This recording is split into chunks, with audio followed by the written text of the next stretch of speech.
Hey guys, welcome back to my channel. Today I'm going to be doing my quarterly wrap-up of everything I watched. So this is going to include everything from January to March and also include just a bit of December because I filmed my last video a little early. So there was a few December movies that I did not include in that video, so I'll include them in this video. I'm also playing around with my mic, so hopefully the sound is good. Let me know. Anyway, let's just get started.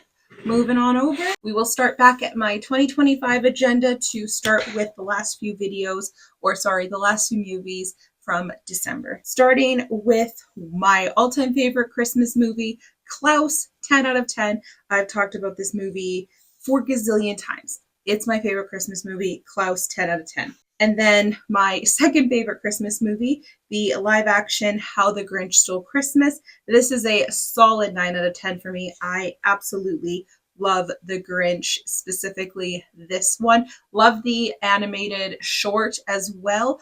I haven't fully watched the new one with Benedict Cumberbatch. I don't really have an interest in it, even though I love The Grinch. It just doesn't look very Grinchy and Christmassy enough for me, but this Grinch and the original animated one, perfect movies. And then Klaus again, 10 out of 10. And then I watched Return of the Jedi, which is also 10 out of 10.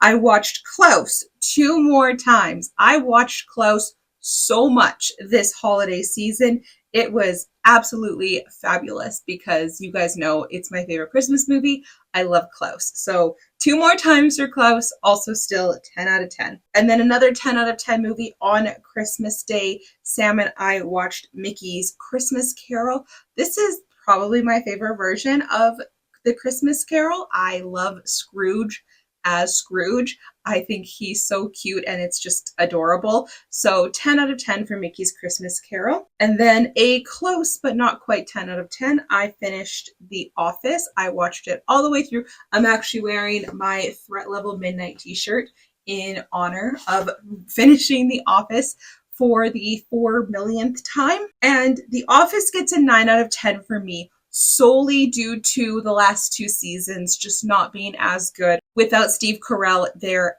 playing Michael, they're just not as good. I still enjoy seasons 8 and 9, still enjoy them. They definitely still have their moments. There are a few episodes I do skip of season 8, and those are the episodes where Nellie goes to the Scranton branch and kind of takes over. I don't like those episodes. I very much dislike Nellie in those episodes. She gets way better come season 10, but those last few episodes of season 8, I just can't stand Nellie, so I don't like those episodes. But yeah, this show it just wasn't the same without Michael. So as much as I would love to give The Office a 10 out of 10, because of that, it is only a 9 out of 10. And with all of those 9s and 10s and 10s and 9s and 10s, we finally dropped down to a 2 out of 10. Really, only 2 out of 10? Did I really only give this movie 2 out of 10? Hold on, I have to double check myself. Oh, I guess I did. Okay, with only a 2 out of 10, Sam and I watched the movie Batman and Robin. This is the one with George Clooney as Batman, and Alicia Silverstone is Batgirl, and Uma Thurman is Poison Ivy.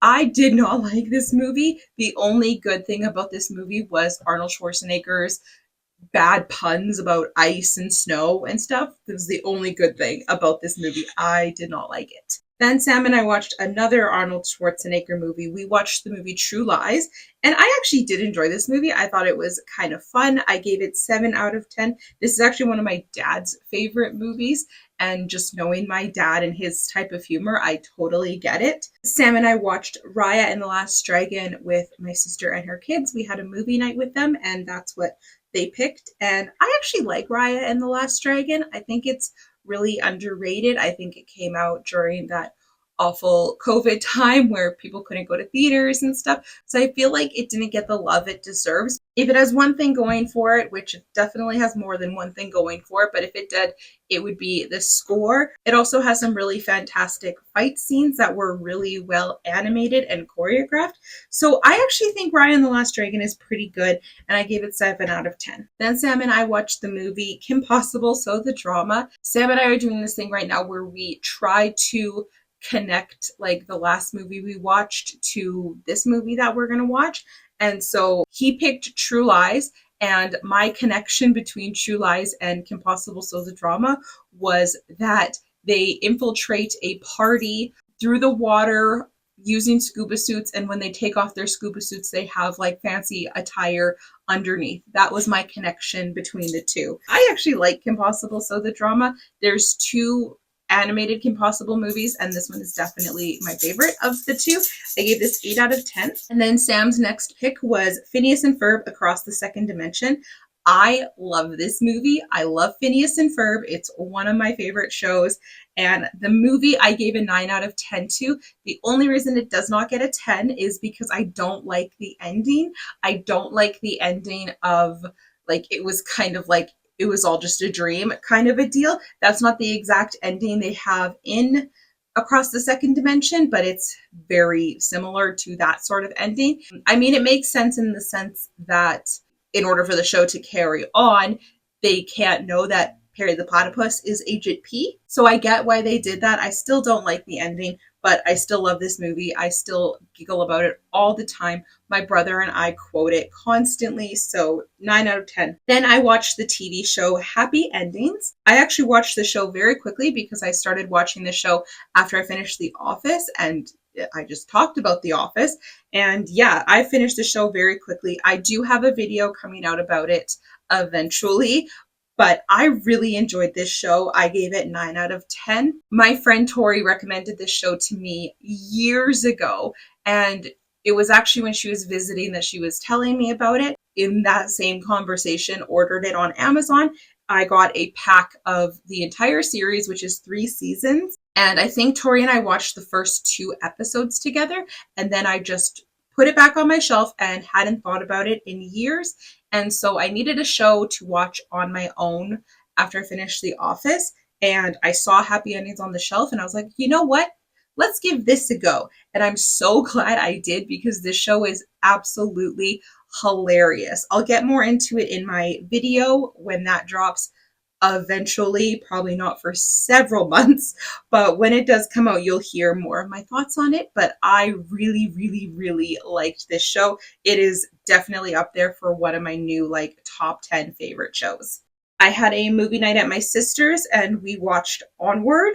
I haven't watched Onward all the way through in years, and oh my goodness, I forgot how much I, 1, love this movie, and 2, how much this movie makes me cry my face off like a baby. I love this movie so much. Definitely 10 out of 10. And then followed by The Force Awakens, which is also a 10 out of 10. I did a video about this movie. I watched Disneyland Handcrafted, which is a documentary that shows a lot of the very old footage from when they were building Disneyland. I thought this movie was amazing. I loved it. You guys know that I absolutely love anything to do with the history of Disneyland and the Disney parks. So obviously this was a very solid 10 out of 10 for me. I loved it. Sam and I watched a movie with my sister, and we watched Wake Up Dead Man, which she hadn't seen yet. Sam and I did see this in theaters. I have a video about it. This is an 8 out of 10 for me. And then I also watched The Last Jedi because I had just finished The Force Awakens. 10 out of 10. The weekend of February 8th, Sam and I watched a few John Williams movies because February 8th is John Williams' birthday. He turned 94 years old this year. And so the first movie we watched was Harry Potter and the Philosopher's Stone. If you didn't know, John Williams only did the score for the first 3 movies. Obviously, they include like some iconic scores like the main theme and Hedwig's theme. They keep those throughout all of the movies. But for the first 3 movies, that was all 100% John Williams. So we watched Harry Potter and the Philosopher's Stone. I gave that 8 out of 10. And then we also watched Jurassic Park, of course. And that was a 10 out of 10 for me. I love Jurassic Park. I had a movie night with my sister and we watched a very old, well, not very old, but a movie that we kind of a little bit grew up with. Like I remember watching this movie a lot as a kid and we saw it, I think, on either Disney Plus or Netflix and we're like, wow, that's a blast from the past. Let's watch that. We watched While You Were Sleeping and I gave it a 5 out of 10. This was a cute movie. It's a very 90s romantic comedy type of a movie. So it's completely unrealistic, but it's still so cute and I enjoyed it, just not as much as I thought I did or as much as I remembered enjoying it. After that, my sister and I, in the same night, watched The Parent Trap. This is a 9 out of 10 for me. This movie I grew up with and also still extremely unrealistic. Everything that happens in this movie is completely unrealistic, but it's very cute. I don't know why this one gets a pass in my books over the other one. I just think I like the story more. I like the characters more. This one also I had a lot more emotional feelings towards. Like it was very emotional at each part where the one twin is like meeting either her mom or her dad. The parent doesn't realize, but for them, it's the first time in their life they're meeting that parent. Like that part was just very emotional. So that's why Parent Trap gets a 9 out of 10 for me, opposed to While You Were Sleeping. Sam and I then watched The Perfect Storm. Oh my goodness, this movie was corny AF. The characters were so ridiculously corny and lame. I'm sorry, but Mark Wahlberg's character in this movie, he was just the biggest dweeb in the whole wide world. His entire relationship with Diane Lane's character, it was just the cringiest relationship in the world. There's another character in this movie that literally like meets a woman at a bar. They don't even do anything. They just talk all night to each other. And then the next day when they all have to go out to sea, she goes to see him. And like, I believe their romantic relationship so much more. And I was invested so much more in their romantic relationship than I was with Mark Wahlberg and Diane Lane, who actually like had on-screen like smooches and stuff. They were just so lame and he was such a dweeb. I made a joke to Sam while we were watching it because Mark Wahlberg's character, his name is Bobby, and he wears a baseball cap with a B on it for the Boston Red Sox. I was actually also impressed with myself that I knew that that was Boston Red Sox because I know nothing about the sports ball. Anyway, so he was wearing a Boston Red Sox hat. And at one point I made a joke to Sam and I said, he's such a dweeb. He probably bought that hat because he was like, oh, cool, B for Bobby. And like, I know it's not that. And I know it's a Boston Red Sox hat. But I just thought, like, I was like, you're such a dweeb. That's probably what you would do. I did not like this movie. The way it ended, and spoiler alert, but this movie's been out for a gazillion years, but spoiler alert, they all die at the end. And it just felt very corny that it's like, of course, the last thing he has to reminisce and think about is his beautiful Diane Lane before he dies. And it's just like, it was just so corny and I didn't like it. The best part was the shark, obviously. So I gave this 4 out of 10. We had a movie night with my sister and her kids, and we watched Pinocchio. It was one of the kids' choice, and I gave this 6 out of 10. It was cute, spookier than I remembered it being. Like, I knew Pinocchio was definitely up there for like one of the like scarier Disney originals, but yeah, it's a little scary. I'm surprised my nieces and nephews really like it because there's some parts in it that are kind of scary. We also watched The Sword and the Stone. That is a very easy 10 out of 10 for me. I love The Sword and the Stone. I think it is an absolute gem and absolute classic. Sam and I rewatched the movie Shelby Oaks with my brother. So I did a whole video about Shelby Oaks forever ago when it first came out, I think in October. So my brother and I both really love the YouTuber Chris Stuckman, who is the writer and director of Shelby Oaks. So we were both like very excited for him when he was coming out with this movie. And just unfortunately where my brother lives, he didn't have a chance to see it in theaters. So we own it now. I got both a copy that I bought myself. And then I also got a copy because I donated to the Kickstarter for this movie. So I actually have 2 copies of this movie, but I'm not complaining because I'm very happy to have 2 copies. They're also different. One's a Blu-ray and has a different cover than the regular DVD. Anyway, so my brother didn't get a chance to see this in theaters or anything.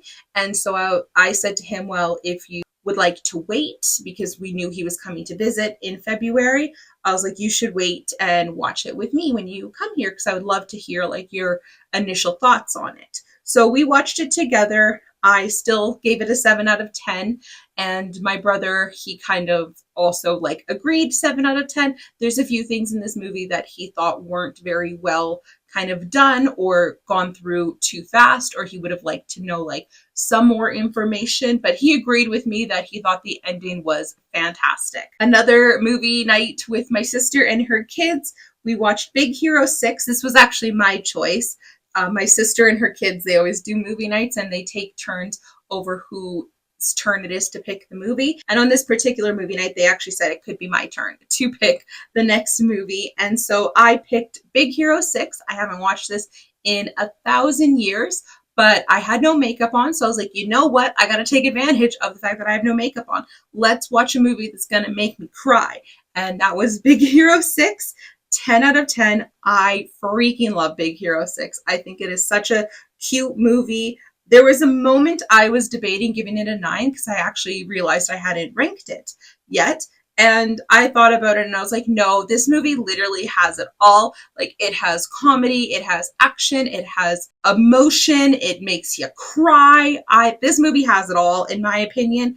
I love it. I love the story. I love the characters. 10 out of 10. I was babysitting my sister's kids and they wanted to watch Elemental, which you guys know I love Elemental, so I was very okay with that. Elemental is a 9 out of 10 for me. Then on one weekend, I was doing a lot of organizing in my basement.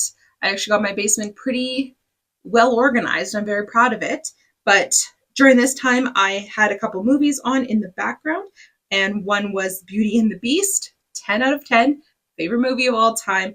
And then after that, I followed it up with A Bug's Life, which I haven't watched A Bug's Life all the way through in a long time. It's actually one of my favorite Pixar movies. Like, I love A Bug's Life. I actually have a couple rocks on my shelf up there. You can't really see from where you are. And one of the rocks I have, Sam gave it to me for a gift. I think it was like our year anniversary or something. He gave me a rock. And when he gave it to me, he said, pretend it's a seed, okay? Which is like my favorite line from A Bug's Life. I love, love, love, love that part in A Bug's Life. It like touches my heart so much. I love it. So anyway, rewatching A Bug's Life. I love this movie. Also 10 out of 10. This has been a great like run through of movies. I have so many like 9s and 10s in this video. Holy smokes. And just to complete this, Sam and I watched the TV show Defending Jacob. This was on Apple TV, but we do also have this on DVD. I've been meaning to watch this for a really long time because you guys know I love Chris Evans. So I've been meaning to watch this for a really long time. This TV show absolutely, like, it just like baffled my mind. Like, I finished off this show with so many unanswered questions, but in like the best way. So I really liked this show. I loved all the performances, specifically the 3 main actors, like Chris Evans, the actress who plays the mother, and then obviously the actor who plays Jacob. They all did absolutely phenomenal. The actor who plays Jacob did such an incredible job at 1 minute having me think he didn't kill this other boy, and then the next minute I was like, oh no, he totally did. So like, just amazing performances across the board. 9 out of 10 for Defending Jacob. And then this is going to be the last movie I talk about in this video, and I do have a video up on this. I uploaded it 2 weeks ago. Sam and I went to see the new Disney Pixar movie Hoppers. I really liked this movie. I thought it was so good. Besides Elemental, this is probably my favorite Pixar in like recent years. Like, thinking of like Turning Red, Luca, Lightyear, all those other movies. This has been one of my favorite Disney Pixar movies. It was so good. Loved the characters, loved the story. I was laughing like a lunatic this whole movie. There were so many moments of it that had me just giggling my face off. So 8 out of 10 for Hoppers. Okay, that is it. That is everything I watched from January to March. Like I said, a lot of 10 out of 10s. I wasn't expecting that. I didn't realize that until just now sitting down to film, that I had so many 9s and 10s and whatnot, and really only a couple, like anything below 5 or anything. Batman and Robin, and then The Perfect Storm. So yeah. But anyway, that is going to be it for now. Thank you guys so much for watching this video. As always, I really hope you enjoyed. I'll see you guys in 3 months for my next video, where I talk about everything I watched in April, May, and June. So we'll see you guys then. Thanks for watching, everybody. Bye for now.